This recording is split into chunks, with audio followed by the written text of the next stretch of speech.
कोसी का पीएमसीएच कहे जाने वाला सहरसा सदर अस्पताल इन दिनों यहां आने वाले मरीजों को संक्रमण की दावत दे रहा है। इस अस्पताल के मुख्य गेट पर ही कचरों का अंबार लगा हुआ है। अस्पताल में यूज किया गया मेडिकल वेस्ट मुख्य गेट के बगल में ही फेंका जाता है, जिससे यहां का वातावरण दूषित हो रहा है। मुख्य गेट से आने वाले मरीजों और उनके परिजनों को नाक पर रुमाल रखकर अंदर दाखिल होना पड़ता है। इतना ही नहीं, जहां कचरा फेंका जाता है उसके ठीक बगल में अस्पताल का पार्क और दीदी की रसोई भी चलती है, जहां लोग घूमने और खाने पीने के लिए आते रहते हैं। मुख्य गेट पर जिस तरीके से खुले आसमान के नीचे इस कचरे को डंप किया जाता है, इससे यहाँ आने जाने वाले मरीजों और उनके परिजनों को संक्रमण का खतरा बना रहता है। इन सब के बावजूद अस्पताल प्रशासन लापरवाह बना हुआ है। देखिए, सबसे पहली बात तो ये है कि ये बीमारियों का कारखाना वाला अस्पताल है, बिना माँ बाप का अस्पताल है, इसको कोई देखने वाला नहीं है।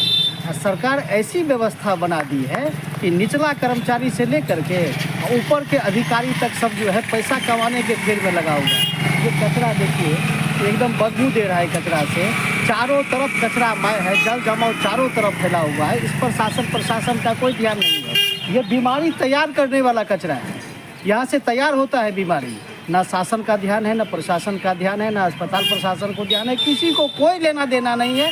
सिर्फ पैसा कैसे कमाना है, किस तरीके से अधिकारी से जो है पैसा हम निकालेंगे, उस पर लगा हुआ है। सबसे पहली बात यह है कि यहाँ आइए और मुफ्त में बीमारी ले जाइए, फ्री में बीमारी आप ले जाइए। अगर हम रोगी को लेकर के आते हैं तो उसका परिजन यहाँ से बीमार होकर के जाता है। यही है अस्पताल। यहाँ पैसे की कमी है? पैसे की कमी नहीं है, सिर्फ इच्छा शक्ति की कमी है, जिसके चलते ये सब स्थिति है। आप एम्स निर्माण संघर्ष समिति के अध्यक्ष भी हैं, सचिव भी हैं और उनके मेंबर भी हैं, तो अगर इस तरह से व्यवस्था रहे तो क्या करेंगे इसके आगे? अब हम लोग यही करेंगे कि इन लोगों का ध्यान कैसे पड़े, क्योंकि ये सब काम इन्हीं लोगों का है। स्वास्थ्य विभाग के, स्वास्थ्य प्रशासन का काम है, ये जिला प्रशासन का काम है।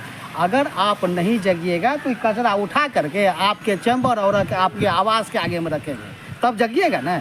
इसके लिए पैसा है, आपके पास इच्छा शक्ति होनी चाहिए। ये पार्क है, देख लीजिए, रोगी के परिजन के बैठने के लिए ये पार्क है। अब बिना माँ बाप का पार्क है, साला कोई साफ सफाई नहीं, कोई देखभाल नहीं। अस्पताल समझिए बिना माँ बाप का अस्पताल है। ऐसे अस्पताल चलता है सिर्फ पैसा कमाने के लिए। सरकार ऐसी व्यवस्था बना दिया है ना कि सब निचला कर्मचारी से लेकर के ऊपर का कर्मचारी तक सब पैसे कमाने के फेर में लगा हुआ है। ये काम करने के लिए तैयार कोई नहीं है। ये गलत बात है ना, इस पर प्रशासन का ध्यान पड़ना चाहिए। क्या नाम हुआ आपका? प्रवीण आनंद। हाँ, तो इसके लिए नगर आयुक्त को लिखा गया है, वहाँ से आएगा कचरा उठाने वाला, लेकर के चला जाएगा।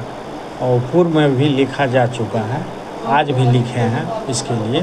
काफ़ी दिनों से वहाँ पे कचरा है सर। हाँ, तो इसीलिए तो बार बार लिख रहे हैं। कचरा तो उन्हीं की जिम्मेवारी है उठवाना, तो वो अपने कर्मचारी को भेज करके, और वाहन आता है, वो वाहन से उठा करके ले जाएगा। कई महीनों से यही हालत देखा जा रहा है। हाँ, तो महीना तो जो चीज़ हम लोगों से संभव है पत्राचार करना, और उनकी जिम्मेवारी है कि इसका हटाना, गंदगी को हटाना, तो वो कर नहीं रहे हैं, एक्शन में नहीं आ रहे हैं। बार बार इसलिए हम लिख भी रहे हैं, तो एक्शन में आएंगे ही। कई बार लिखने से तो उन पर भी ना होगा, लोग क्यों नहीं ऐसा कर रहे हैं।